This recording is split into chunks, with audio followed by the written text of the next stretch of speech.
Hello everyone, स्वागत है आप सभी का मेरे यूट्यूब चैनल स्टडी वर्ल्ड 55 के आज के इस वीडियो में। आई होप आप लोग बहुत अच्छे होंगे। तो इस वीडियो में मैं आप लोग के साथ शेयर करने वाली हूँ STT फेज़ 2 और बिहार टेट BTET को लेकर, जिसका विज्ञापन आपको दिसंबर माह में निकलने वाला है। हालांकि एक कैलेंडर जारी किया गया था BSEB के द्वारा, तो उसमें जो है इसकी कोई जिक्र नहीं की गई थी कि आपका जो है STT और BTET का उसमें कोई जिक्र नहीं किया गया था। और BSEB के अध्यक्ष द्वारा ये बात क्लियर बोला गया कि अब जो है STT की परीक्षा साल में बस एक ही बार आयोजित की जाएगी। और पहले जो ये था कि पहले जो कैलेंडर जारी किया गया था उसमें ये बोला गया था कि STT का एग्ज़ाम जो है आपको साल में 2 बार शेड्यूल किया जाएगा, 2 बार आयोजित किया जाएगा। हालांकि अब जो है कैलेंडर में STT और BTET का कोई भी जिक्र नहीं किया गया है। तो बच्चे जो है इससे काफ़ी परेशान हो गए हैं। तो आप लोग बिल्कुल परेशान मत होइए, फिर से जो है BSEB के द्वारा एक कैलेंडर जारी किया जाएगा और वो भी इसी महीने में लास्ट तक आप लोग वेट कर लीजिए। और उसमें जो है आपको STT फेज़ 2 और BTET वालों का डिटेल में शेयर किया जाएगा, नोटिफिकेशन शेयर किए जाएंगे कि इसका एग्ज़ाम कब कंडक्ट कराया जाए। वहाँ पे अध्यक्ष के द्वारा ये बोला गया कि अब जो है एक ही बार होगी, लेकिन इसमें जो है अब कोई टाइम फिक्स नहीं होगा कि एग्ज़ाम कभी भी कराया जा सकता है। वो आपको डिपेंड करेगा शिक्षा विभाग पे, वैकेंसीज पे कि कितनी वैकेंसीज कब आ रही है और कब जो है आवश्यकता है। तो आपको TRE 4.0 का विज्ञापन आने वाला है, जिसमें काफ़ी मात्रा में वैकेंसीज रहने वाली है। तो उसको ध्यान में देखते हुए जो है आपको STT फेज़ 2 आपको उसके पहले कंडक्ट करा दिया जाएगा। तो STT फेज़ 2 वाले बच्चे जो परेशान हो रहे हैं कि उन्हें TRE 4.0 में अब मौका नहीं मिलेगा, क्योंकि अब जो है कैलेंडर से STT का हटा दिया गया है, तो वो बच्चे जो है बिल्कुल परेशान मत हो। वो बच्चे को TRE 4.0 में एकदम कंफर्म होकर चलिए कि आप लोग को जो है उसमें मौका मिलने जा रहा है 100%। तो आपका इसका विज्ञापन भी जो है आपको STT फेज़ 2 का विज्ञापन आपको इसी महीने के लास्ट तक या फिर जनवरी के फर्स्ट वीक तक देखने को मिल जाएगा। तो आपका इसी माह में जो है लास्ट तक देखने को मिलेगा। तो सारी चीज़ें डिटेल में बात करेंगे कि STT फेज़ 2 का फॉर्म कौन कौन जो है अप्लाई कर सकते हैं। STT पेपर 1 और पेपर 2 की पूरी जानकारी आपको इस वीडियो के माध्यम से दूंगी। साथ साथ सब्जेक्ट कम्बिनेशन को लेकर भी बात करेंगे, क्योंकि सब्जेक्ट कम्बिनेशन को लेकर स्टूडेंट काफ़ी परेशान रहते हैं और इसके कारण वो लोग फॉर्म भरने में भी जो है काफ़ी गलती कर देते हैं, जो उनको बाद में बहुत पछताना पड़ता है। आपको एग्ज़ाम के बाद भी जब रिजल्ट आ जाते हैं तब भी जो है बहुत सारे स्टूडेंट को जो कि चयनित हो गए हैं उनको भी वहाँ से निकाल दिया जाता है। सब्जेक्ट कम्बिनेशन की वजह से लास्ट में जाकर वो लोग छट जाते हैं। तो यहाँ पे सब्जेक्ट कम्बिनेशन बहुत मैटर करता है, तो उस बारे में भी हम लोग डिटेल में बात करेंगे, क्योंकि सब्जेक्ट कम्बिनेशन के कारण जो है परिणाम में जो है उनको भुगतना पड़ता है। क्योंकि STT एग्ज़ाम पास कर लेते हैं, BPSC का जो एग्ज़ाम TRE का जो टीचर रिक्रूटमेंट होता है वो भी एग्ज़ाम वो पास कर जाते हैं, बट उसके बाद जाकर उन्हें बाहर कर दिया जाता है। अप्लाई करने से पहले सब्जेक्ट कम्बिनेशन का पूरा ध्यान देकर फॉर्म अप्लाई करें, क्योंकि ये जो है काफ़ी मैटर करता है। तो सारी चीज़ें इस वीडियो के माध्यम से शेयर करने वाली हूँ, तो वीडियो को अंत तक देखिएगा। और अगर चैनल पे पहली बार विजिट किए हैं तो चैनल को सब्सक्राइब कर लीजिएगा, ताकि ऐसी ही अपडेट मैं आके भी फ्यूचर में आप लोग तक शेयर कर सकूँ। तो आइए बात करते हैं STT के फॉर्म को अप्लाई करने के लिए कुछ चीज़ें जो है काफ़ी इंपॉर्टेंट है। STT का फॉर्म 2 फॉर्म जो है 2 पेपर का होता है। आपको STT में जो है 2 पेपर होते हैं, एक होता है पेपर 1 और एक होता है पेपर 2। पेपर 1 में क्या होते हैं कि पेपर 1 जो है 9th-10th के लिए किया जाता है। जो TGT के 9th-10th के जो टीचर बनना चाहते हैं उनके लिए पेपर 1 कंडक्ट कराया जाता है। और पेपर 2 आपको जो है PGT का होता है। जो 11-12 के टीचर बनना चाहते हैं, 11 to 12 में जो टीचर बनना चाहते हैं उनके लिए PGT कंडक्ट कराया जाता है। और ये दोनों एक तरह की पात्रता परीक्षा है, एलिजिबिलिटी टेस्ट है। पेपर 1 जो पास करते हैं आपको जो है वो TGT के टीचर बनेंगे और पेपर 2 वो PGT के टीचर बनेंगे। तो ये जो है एक पात्रता परीक्षा है। जैसे कि आप जो है CTET का एग्ज़ाम देते हैं, CTET एक तरह से पात्रता परीक्षा है, वैसे ही आपका STT का जो है STT भी एक प्रकार की एलिजिबिलिटी टेस्ट होता है। इसमें कोई भी कट ऑफ जो नहीं होता है, इसमें एक फ़िक्स मार्क्स होता है। आपके STT के एग्ज़ाम में कोई भी कट ऑफ नहीं होता है, कोई भी नेगेटिव मार्किंग भी नहीं होती है। इसमें एक फ़िक्स मार्क्स होता है कि आप इतना से इतना मार्क्स लाते हैं तो आप जो है क्वालिफाई हो जाएंगे। ये पूरी तरह से फिक्स होता है। इसमें टोटल जो है आपको 150 मार्क्स का एग्ज़ाम होता है। निगेटिव मार्किंग इसमें नहीं होती है। जो भी स्टूडेंट जो सामान्य वर्ग मतलब वो जो जनरल कैटेगरी से बिलोंग करते हैं उन्हें 150 में से 50% मार्क्स लाना होता है क्वालिफाई करने के लिए। 150 में से उन्हें कितना मार्क्स लाना होता है? जो जनरल कैटेगरी से हैं उन्हें जो है 75 नंबर लाना पड़ता है। 75 नंबर से अगर उनका जिनका ऊपर आता है और वो जनरल कैटेगरी से हैं तो वो जो है क्वालिफाई कर जाते हैं। वहीं अगर आप पिछड़ा वर्ग से बिलोंग करते हैं तो आपको जो है 45.5% 45.5% अंक लाना होगा। मतलब पिछड़ा वर्ग के स्टूडेंट को 150 में से 68.25 मार्क्स लाना होगा। कहने का मतलब अगर 69 नंबर लाते हैं जो पिछड़ा वर्ग से संबंधित है तो वो जो है इस एग्ज़ाम में क्वालिफाई कर जाएंगे, क्वालिफाई माने जाएंगे। फिर बात करते हैं अत्यंत पिछड़ा वर्ग को लेकर। अत्यंत पिछड़ा वर्ग को 42.5% अंक मतलब लाना होता है।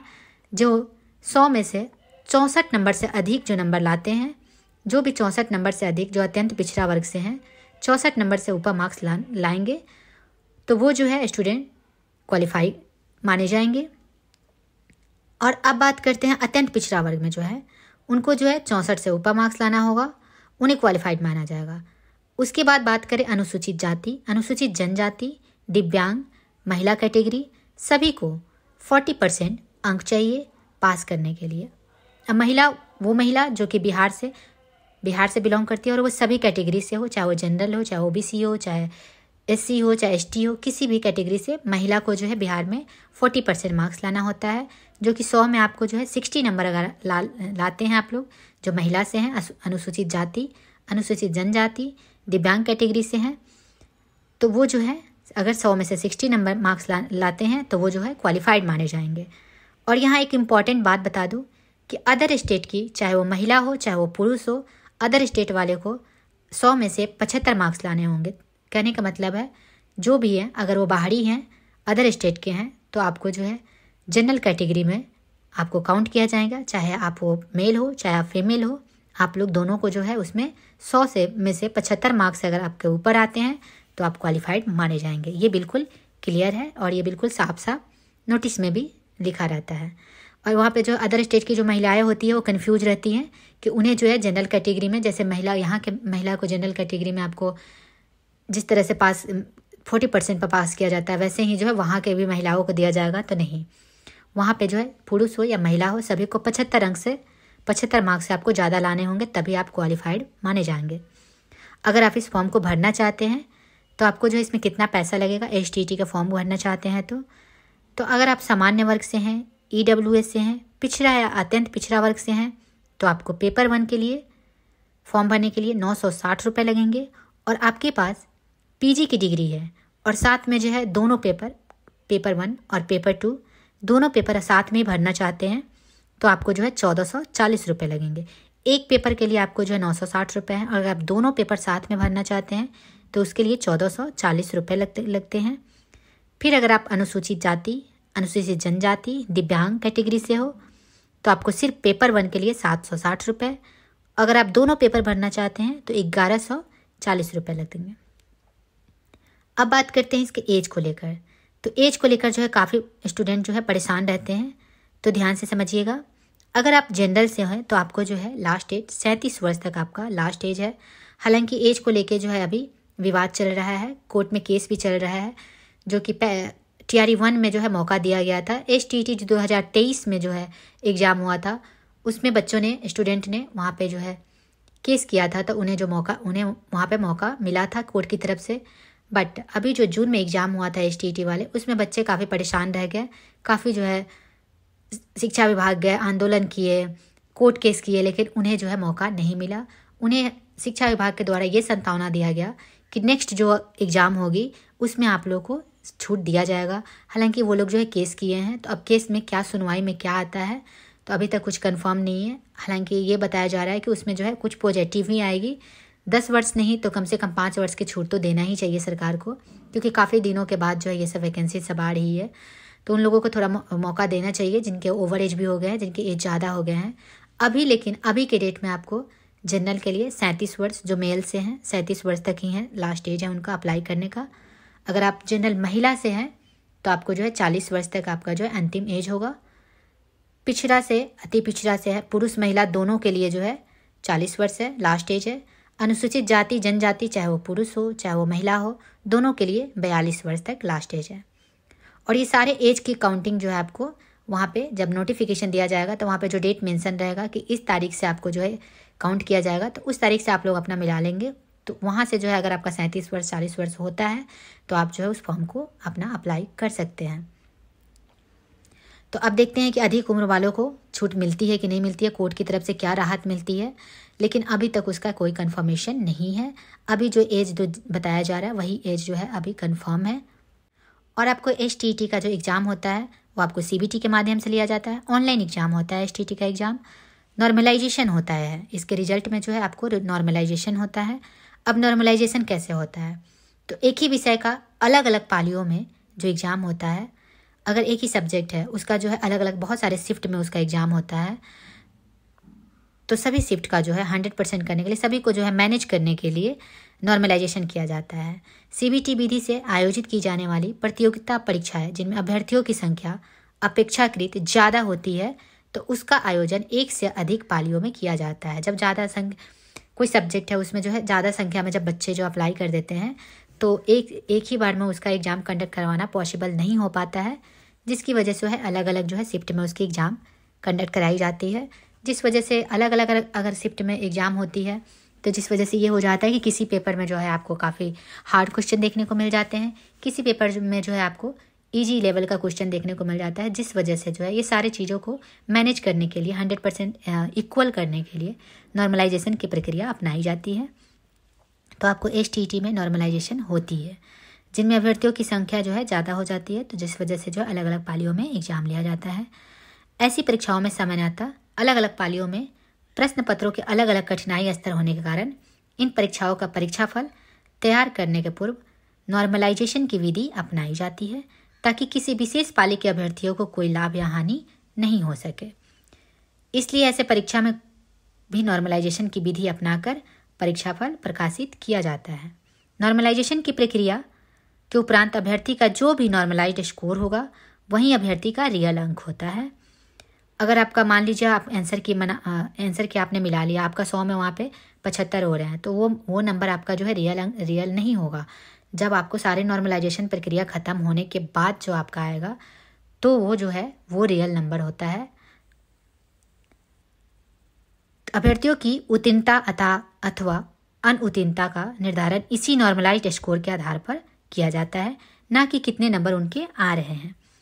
फॉर एग्जाम्पल किसी जनरल कैटेगरी से अगर आप बिलोंग करते हैं तो आपका जो है 150 अंकों की परीक्षा में आपके अंक आ रहे हैं 76। अगर आपने जो है आंसर की उसमें मिलाया तो आपको उसमें नंबर आ रहे हैं 76, तथा नॉर्मलाइजेशन प्रक्रिया के बाद उसको नॉर्मलाइज्ड स्कोर के बाद जो है आपको नंबर आ रहे हैं 74.90 आता है।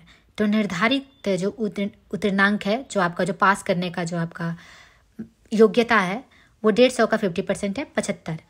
तो आपका जो है अभी कितना नॉर्मलाइज के बाद आ रहा है 74.90। तो आप इसमें जो है अभ्यर्थी का रिजल्ट उसमें नॉन क्वालिफाइड माना जाएगा, नॉन क्वालिफाइड घोषित कर दिया जाएगा। क्यों? क्योंकि यहाँ पे 75 नंबर से आपके कम आ रहे हैं।